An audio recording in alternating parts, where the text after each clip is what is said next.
বাঙাল বাড়ির মায়ের হাতের রান্নার পর্বে আপনাকে স্বাগত জানাই কণ্ঠে আমি বর্ষালী। এই যে বড়াটা দেখছেন এটি কোনো সাধারণ বড়া নয়, কিন্তু কিসের বড়া শুনলে কিন্তু ভিমরি খেতে পারেন কারণ এটি কচুর শাকের বড়া।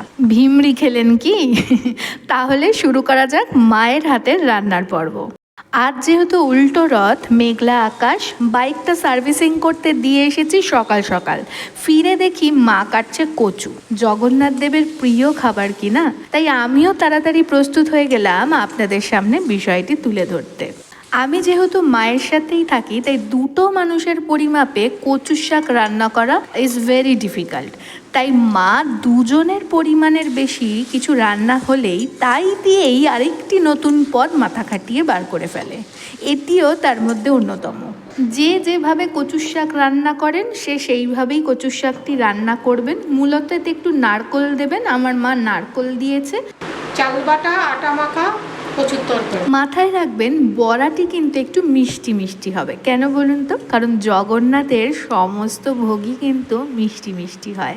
তাই এখানে আপনার একটু চাল বাটতে কষ্ট হবে, কারণ ওটা শিলে বাটলেই আমার মনে হয় বেটার। কারণ আমার বাড়িতে শিলে বেটেই মশলা যেহেতু হয়, তাই আমার মনে হয় শিলে বাটা মশলার এক আলাদাই স্বাদ। তারপর কিছুই না, ওই যে বাইন্ডিংয়ের জন্য মা একটু আটা ব্যবহার করেছে আর কুড়মুড়ে হওয়ার জন্য চাল বাটা, ব্যাস একসাথে পাকিয়ে মেখে ফেলুন আর এরকম বড়ার মতো শেপ দিয়ে গরম তেলে টুকটুক করে ভালো করে ভেজে নিন।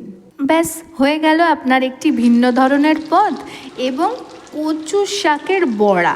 মাথায় রাখবেন দুটো জিনিস। যদি কচু শাক আমাদের মতোই এরকম টান টান করে রান্না করেন, মানে জলো ভাব যদি না থাকে, তাহলে সেই বুঝে বাইন্ডিং করার মতো করেই কিন্তু আপনি আটা ব্যবহার করবেন, আর কুড়মুড়ে ভাবটাও কিন্তু চাল বাটার পরিমাণ সেইটা বুঝে দেবেন। কেমন?